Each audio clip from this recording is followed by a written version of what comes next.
Hi, Dr. Antonucci. Good afternoon.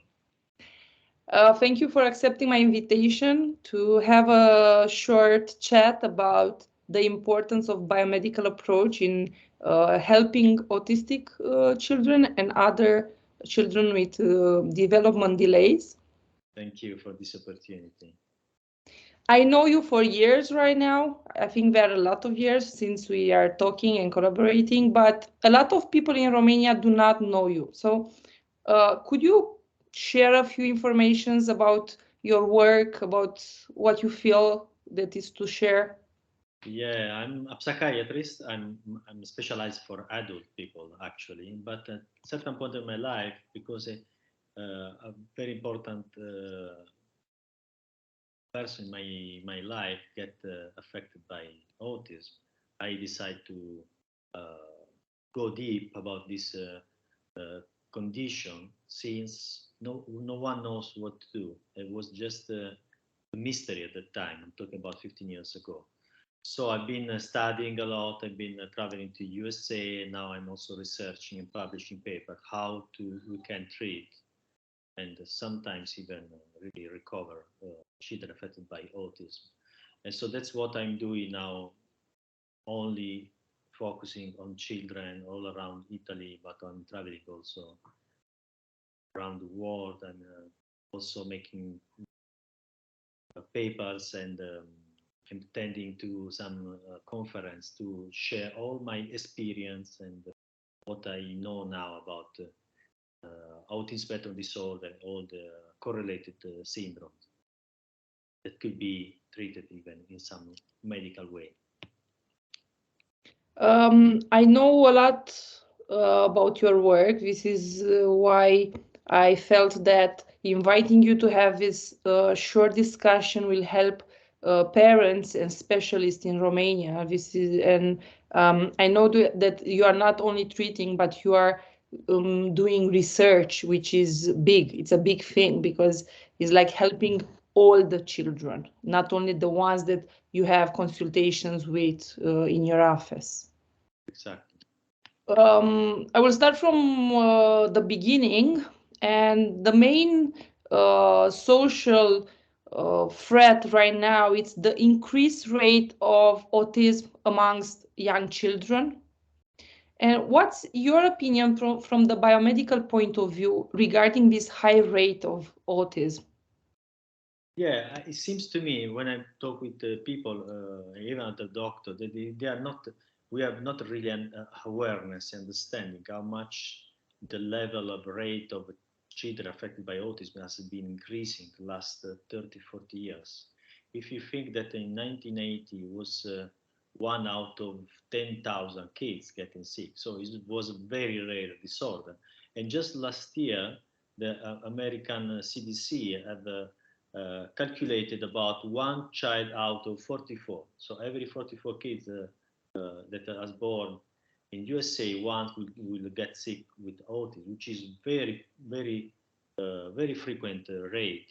And actually, these data are about children born in 2010. They were investigated when they were 8 years old. And because the rate of the years before are like 30%, 13%, more year by year, we are increasing of this rate. We could calculate the kids that are born now, the children born in 2022, maybe it's about 1 out of 25, 20, which is a really scary and tragic event that is affecting the older generation. When I talk with teachers and in primary school, you can see even one child for each classroom. So that's the real entity of this problem, which seems that all the people that are have the power to control what is happening, they are not really aware about the incredible increase of this disorder in the world, not just in USA. What do you think it's the basic? Because as we know from research, and not only latest research, is the fact that there is no autistic child without medical condition. Yeah. We know each child has at least one particular medical condition. Yeah, so there are, I can reference you several works about high rate of comorbidity, which means medical condition, children with autism, which is very high and higher than all for each medical condition compared to normal population, compared to children the same age. Talking about gastrointestinal inflammation, allergies, hormonal problems, thyroid problems, autoimmunity. So they are all very frequent in children with autism. Means that something is really working not just in their brain, but it's not working in all its body. And I believe that this kind of kids, what is something in the environment is affecting deeply their metabolic system, immune system. And this magic word, I mean, there's a key word, environment. Now you can find even on the website of World Health Organization.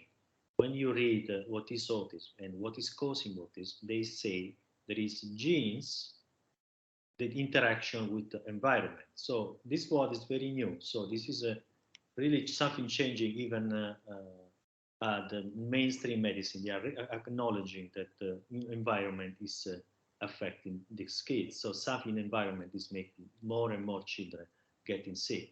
That's why we can talk about epidemic disorder, because over the time we have more and more children getting sick. Indeed, there are a lot of children, but most specialists, and I'm not talking about medical doctors, I'm talking about psychologists and therapists, are going and looking only at the behavior. And in the special child psychotherapy, as I'm teaching, I say that the behavior is the consequence of something that is happening in his body plus what is happening in his emotional system.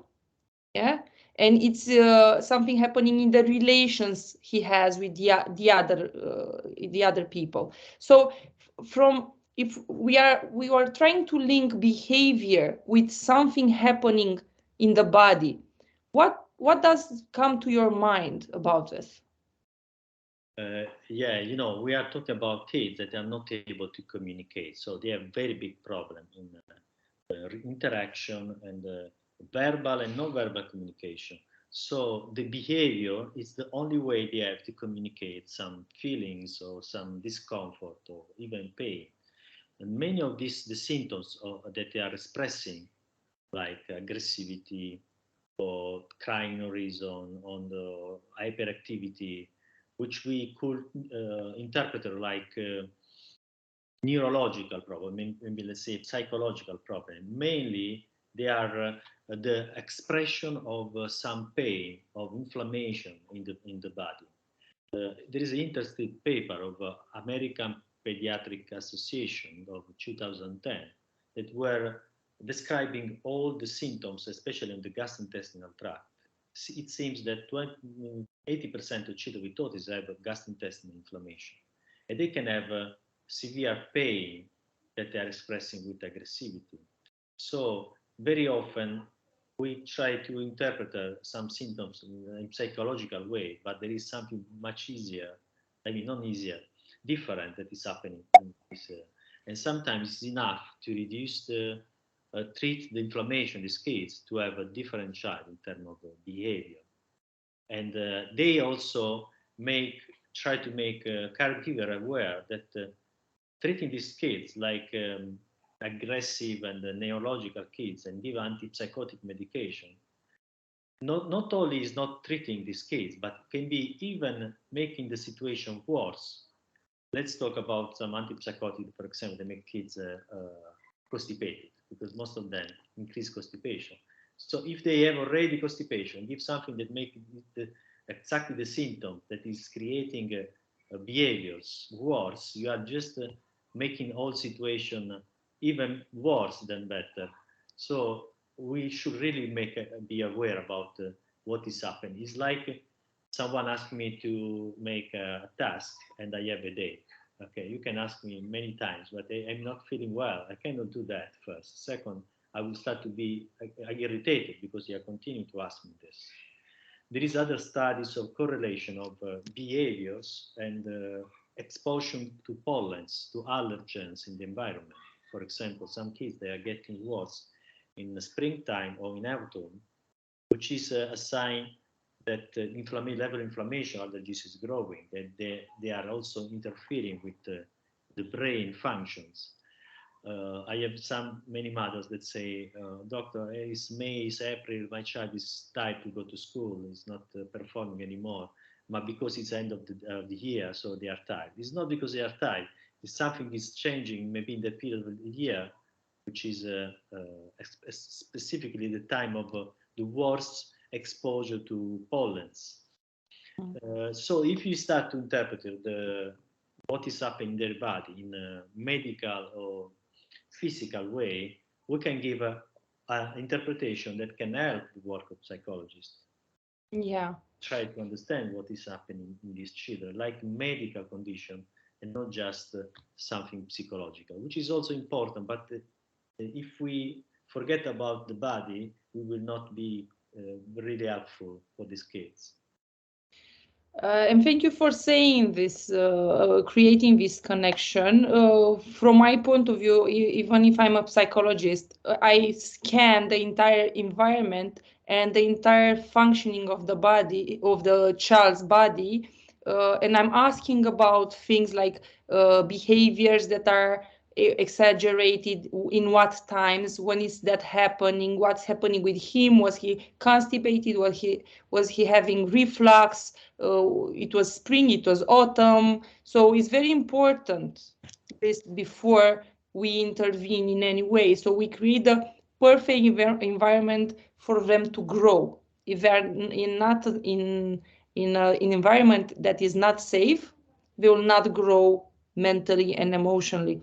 And my last question for you would be, what's your approach regarding all these challenges that children have? Okay, so I'm treating these children like environmental disorder. So the environment is affecting the brain function, the immune function, and the metabolic function. So we have a kind of, I consider autism like encephalopathy. So the brain is suffering because overwhelmed by heavy metals, pesticides, toxins, infections, food, okay, not correct food.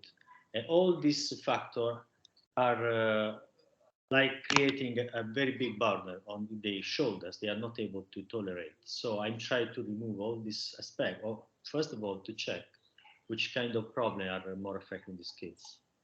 And allergies, intestinal problem more than in hormonal problem. And I try one by one to fix them. Then I try to do also something that are more specific working on the brain. I'm talking about anti-inflammatory supplements or medication that are working. Sometimes I'm using a medication for Alzheimer to reduce the level of inflammation, because these kids are like Alzheimer in children. Alzheimer people that are grown, they have their whole function, they lose them. These kids have no time to have to get to the maximum level of their development, but they start immediately to regress, okay, from the point of the arrival.